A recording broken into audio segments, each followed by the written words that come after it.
এইমাত্র খবর পাওয়া গেল শাকশাহরে আইএসএফ এর পার্টি অফিস ভেঙে পুড়িয়ে জ্বালিয়ে দেওয়া হয়েছে, অভিযোগের কি বলবেন? দেখুন, আমার কাছে তো খবরটা এসে পৌঁছায়নি, প্রথমত। দ্বিতীয়ত, আমার ওখানে নেতৃত্বরা আছে, নিশ্চিতভাবে সেটা দেখবেন, ছাড়ের কোনো জায়গা না।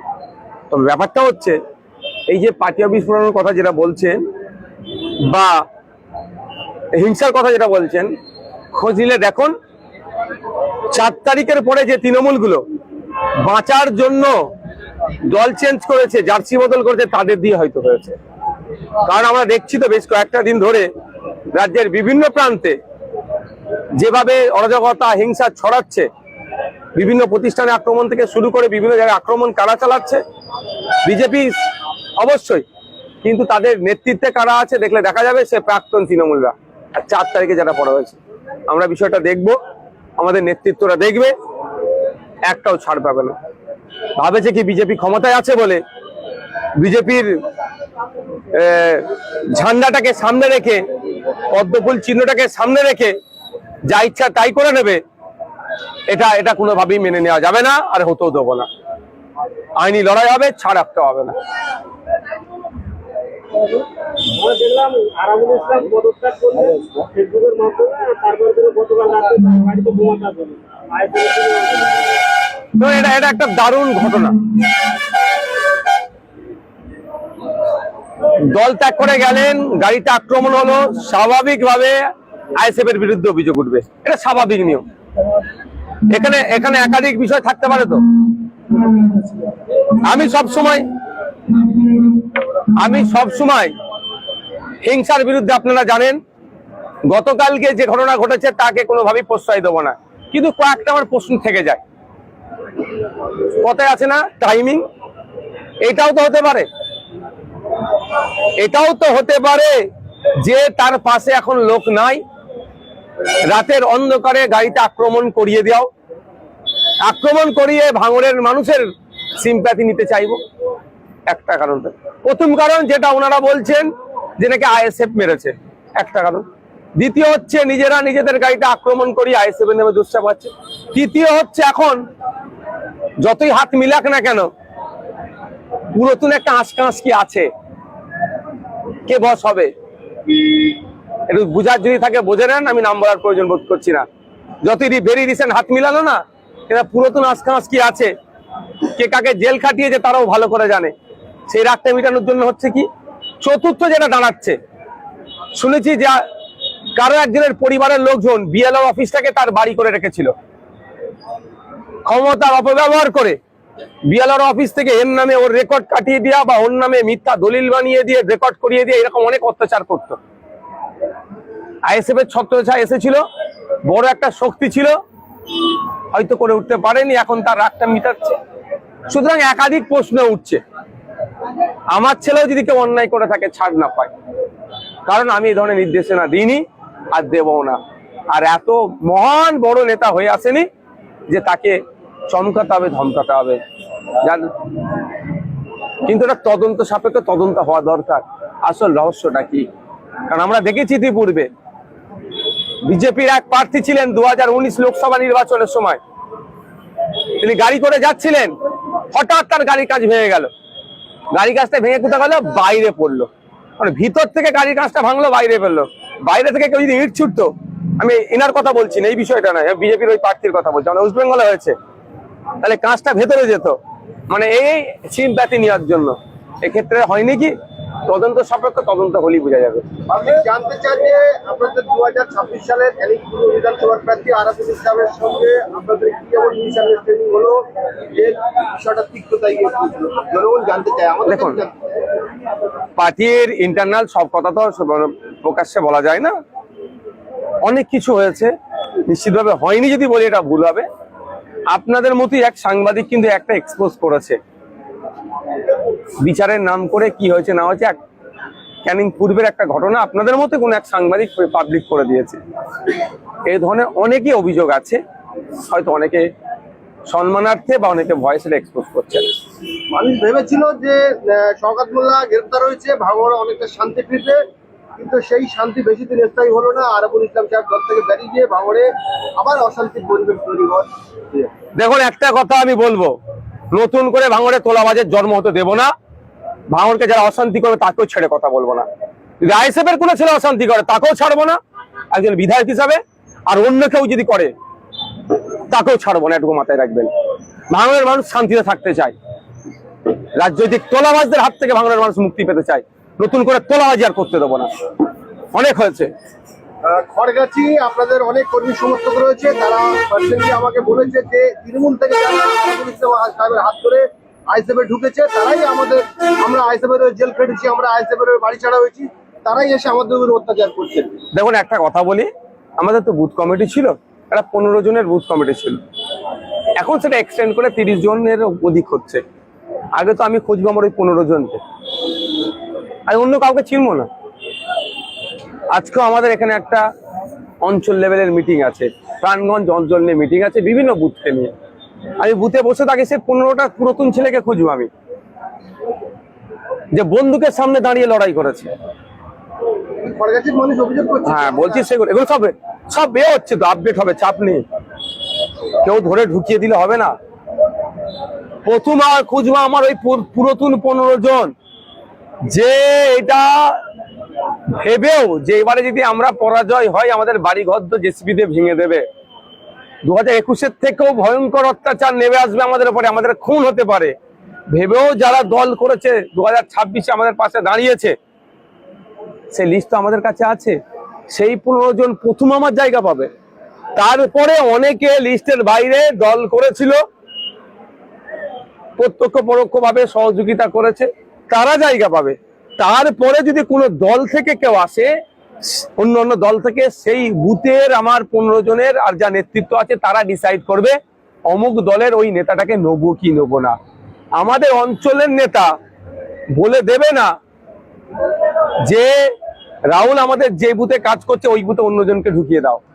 ওই বুথের নেতৃত্বরা ঠিক করবে ওই লোকটাকে নিয়ে যেতে পারে কি না পারে না। তারা আমাদেরকে জানাবে, রাজ্য কমিটিকে, আমরা সেখান থেকে অ্যাপ্রুভাল দেবো, তারপরেই তো হবে।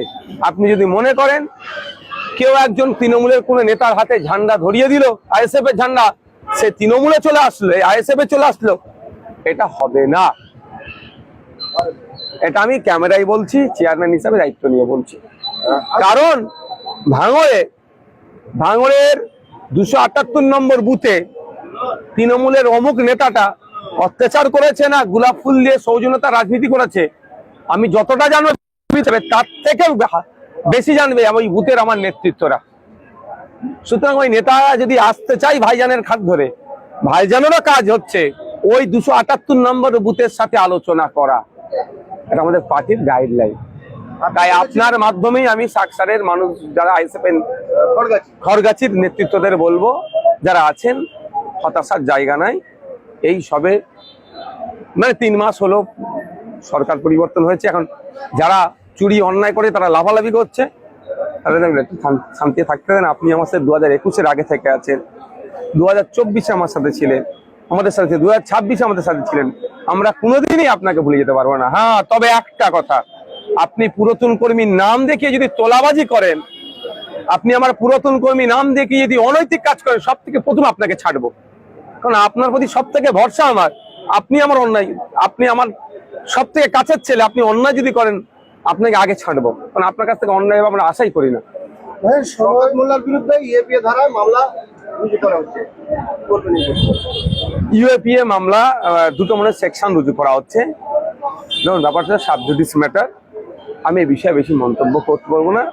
শুধু এতটুকু কথাই বলবো, সাধারণ মানুষকে ইনক্লুডিং আমাদের পার্টির এবং আমিও এটা থেকে জ্ঞান নেব যে ক্ষমতার দম্ভ মোটেও ভালো নয়।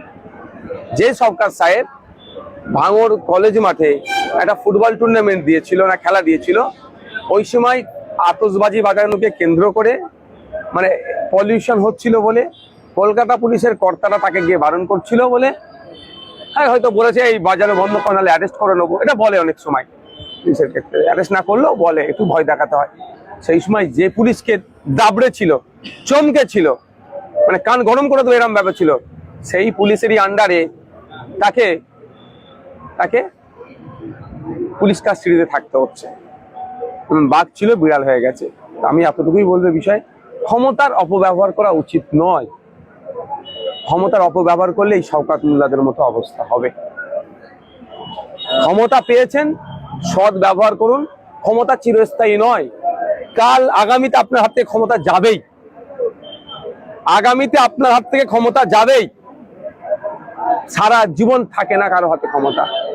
25 বছর পশ্চিমবাংলায় কংগ্রেসের হাতে ক্ষমতা ছিল, 34 বছর ছিল বামেদের হাতে ক্ষমতা, 15 বছর ছিল টিএমসির হাতের ক্ষমতা, এখন এই 110 দিন মতো ক্ষমতা আছে বিজেপির হাতে। কালকে বিজেপির হাতে ক্ষমতা যাবে। ক্ষমতা যাওয়ার পরে কি হয়, কেমন মানুষ আচরণ করবে, প্রশাসন কেমন আচরণ করবে, সেটা নির্ভর হবে ক্ষমতায় থাকা অবস্থায়। সরকার সাহেব যখন ক্ষমতায় ছিল, আপনার কথা বলি যদি আমি, এই সাংবাদিক সাহেব আপনি বলুন আপনার কি অত্যাচার হয়েছে? আপনি আপনার বাড়ির জন্মভিটাতে থাকতে পারেন কি? এখন হয়তো যাচ্ছেন। এই সরকার সাহেব ক্ষমতার অপব্যবহার করে আপনার বাড়িতে এক প্রকার বুল্ডোজার চালিয়েছে। কেন? আপনি অন্যায়ের বিরুদ্ধে কথা বলেছেন। আপনি আইএসএফ করার জন্য নয়। আইএসএফ অনেক জন্ম হওয়ার অনেক আগে আপনাকে ভিটে ছাড়া করেছে। আজকে দেখুন সে তার বাড়িতে থাকতে পারছে না, সে জেলে থাকছে। তো এইগুলো অভিশাপ, বদদুয়াতে এগুলো হচ্ছে। 16ই আগস্ট হিন্দু সমাজের কমিটির পক্ষ থেকে একটা সভা হয়, সেখানে মুসলিমকে কিন্তু টার্গেট করছে, কিন্তু রাজ্যের মুখ্যমন্ত্রী তিনি কড়া বার্তা দিয়েছিলেন এবং গুন্ডা আইন পাশ করেছিল। সেখানে সেই ক্ষেত্রে গুন্ডা এক বিল আছে, এখনো আইন হয়নি। রাষ্ট্রপতি সিগনেচার হলে সেটা বিল আইন হবে, বিল থেকে আইন হবে। তবে সিগনেচার হলেই আমরা মামলা করব। তাই নিয়ে কিন্তু একবার মুসলিমদের উপর কড়া বার্তা দেওয়ার পরও এখনো কিন্তু তাদের উপর অ্যাকশন নিচ্ছে না। আমরা ডিজিপি কে জানাচ্ছি বিষয়টা। পুলিশের যিনি সর্বোচ্চ কর্তা, তার বিরুদ্ধে অ্যাকশন নেওয়ার জন্য। এই সাম্প্রদায়িক কথা সম্প্রীতির বাংলায় কোনোভাবেই হবে না। নমস্কার সিদ্দিকীকে নাকি নমিনেশন করতে দেবে না, ওই রকম কত দেখে নিয়েছি। এখন যারা ওই রকম চিৎকার করতো তাকে জেলের ভাত খেচ্ছে, নাহলে ভয়ে ঘরের বাইরে বার হতে পারছে না। যারা বলতো আগে, তারা হয় জেলের ভাত খাচ্ছে, নাহলে ঘরের বাইরে বার হচ্ছে না ভয়। এদের অবস্থা এরকমই হবে। রাজ্য জুড়ে অন্নপূর্ণা যোজনা না পাওয়ার কারণে প্রতিবাদ হচ্ছে। ঠিক করছে, প্রতিবাদ হচ্ছে। গণতান্ত্রিক পক্ষে প্রতিবাদ হওয়া দরকার। যখন ক্ষমতায় ছিলেন না, ক্ষমতায় আসার জন্য লক্ষ্মীর ভান্ডারের পরিবর্তে 3000 টাকা দিয়ে অন্নপূর্ণা যোজনা দেবো, আর ক্ষমতায় আসার পরে নিয়ম শিখ দেখাচ্ছেন। সরকারি চাকরি করলে তার বাড়িতে পাবে না, পাকা বাড়ি থাকলে নাকি পাবে না, এইসব গল্প করতে 12-13 পাতার ফর্ম দিয়ে মানুষকে পেরেশানি করা। আর এখন নতুন কি হলো, 10,000 টাকা বেশি ইনকাম করলে পাবে না। তারপরেও যারা সব ক্রাইটেরিয়ার মধ্যে আসছে, আন্ডার প্রসেস বলে তাদেরকে ঘুরানো হচ্ছে। গণতান্ত্রিক প্রক্রিয়ায় প্রতিবাদ জারি থাকবে। আমি আশা করবো রাজ্য সরকারের কাছে, রাজ্যের যেভাবে আপনারা কমিটমেন্ট করেছিলেন যখন বিরোধী আসনে ছিলেন, রাজ্যের সমস্ত মহিলাদেরকে, যারা পুরুষ তাদেরকে বাদ দেওয়া হোক, তাদের বিরুদ্ধে আইনত ব্যবস্থা নেওয়া হোক। রাজ্যের সমস্ত মহিলাদেরকে অন্নপূর্ণা যোজনার আওতায় আনতে হবে। আর বলছে নাকি 1.5 কোটি মতো মহিলাকে দিয়েছে, আমি বিশ্বাস করছি না। আমি জানতে চাই বিধানসভা ভিত্তিক লিস্ট পাবলিশ করে দিক পাবলিক ডোমিনে, যে এই বিধানসভায় এত মানুষ পাচ্ছে, তাহলে 1.5 কোটির হিসাব হয়ে যাবে। 1.5 কোটি কি করে হবে? 1 কোটির তো টাকা রেখেছে। 1 কোটি মহিলাকে অন্নপূর্ণা যোজনা দেবে, কার টাকা? 36,000 কোটি টাকা বরাদ্দ হয়েছে অন্নপূর্ণা যোজনার জন্য। একটা মহিলা 3,000 টাকা করে মাসে পেলে 3 বারাম 36,000। 1 কোটি মহিলার জন্য 36,000 কোটি টাকা একদম। তো তারপরে ক্যাবিনেট থেকে কি টাকা বাড়িয়ে, ক্যাবিনেট বসে কি টাকা বাড়িয়েছে? তাহলে যদি ক্যাবিনেট বসে লোক অন্নপূর্ণা যোজনার টাকা বাড়িয়ে থাকে, নিশ্চিতভাবে পাবলিক ডোমিনে আসবে। তাহলে এখন পুরো গোল গোল করে ঘুমানো, মানে বোঝানো চাই।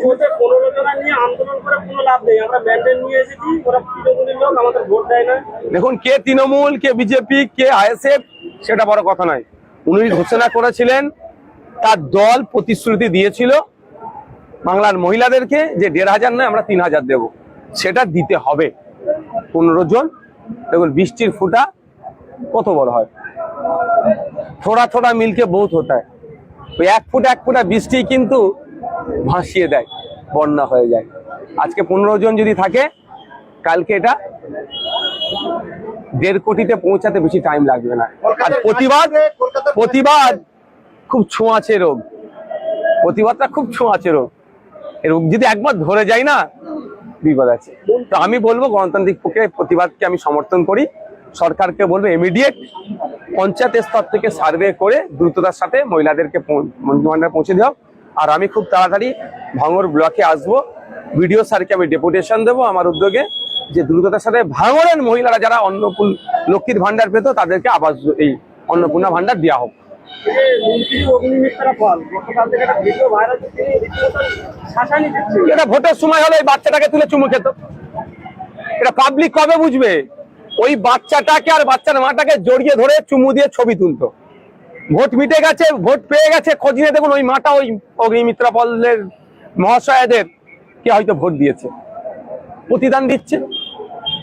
ও রাস্তা দখল করে পার্টি অফিস চলবে, দেখছিলাম আস্তে আস্তে একজন পোস্ট করেছে হসপিটালের জায়গা দখল করে হসপিটাল নাই না, হসপিটাল থেকে ইলেকট্রিক চুরি করে পার্টি অফিস চলবে। খুব ভালো কথা। একজন গরিব মা একটু তার বাচ্চার জন্য দুধ গরম করছে, রাতে অসুবিধা হয়ে যাচ্ছে। অগ্নিমিত্রা পল মহাশয় যদি কথা বলতেন তার আধিকারিকদেরকে, এর খোঁজ নাও, অ্যাড্রেস নাও, এর মাথায় ছাদ নাই কেন, এখানে এসেছে কেন, ফুটপাতে দুধ গরম করতে হচ্ছে, তাহলে ওর জায়গা ঘরজন নাই, এর একটা ঘরের ব্যবস্থা করে দাও, এর বাসস্থানের ব্যবস্থা করে দাও। তাহলে আজকে আমি এখানে দাঁড়িয়ে অগ্নিমিত্রা পল মহাশয়কে আমি স্যালুট জানাতাম। কিন্তু দুর্ভাগ্য গরিবের এরা নয়, এরা কর্পোরেটদের।